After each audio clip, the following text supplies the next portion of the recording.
बिस्मिल्लाहिर्रहमानिर्रहीम। अस्सलामु अलैकुम वरहमतुल्लाहि वबरकातुहू। Welcome to baby names diary. नाम है अर्दिल।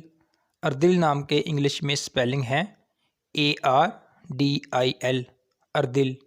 अर्दिल नाम की जिन्स लड़का है। अर्दिल नाम लड़कों के नामों में शुमार किया जाता है और अर्दिल नाम का मज़हब मुस्लिम है।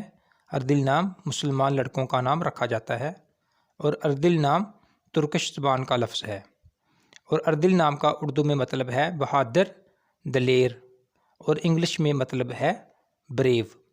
अर्दिल नाम का लकी नंबर है 3 और लकी दिन है जुम्मा और सोमवार और लकी रंग है नीला और सब्ज़ और अर्दिल नाम का लकी पत्थर है मुरक्कत और अर्दिल नाम की लकी दहाते हैं चांदी। इस तरह की मज़ीद अच्छी वीडियोस देखने के लिए हमारे चैनल बेबी नेम्स डायरी को सब्सक्राइब कर दें और साथ में दिए गए बेल आइकन को भी ज़रूर प्रेस किया करें ताकि हर नई आने वाली वीडियो आप तक बआसानी पहुंच सके। वीडियो को लाइक और शेयर कर दें। शुक्रिया।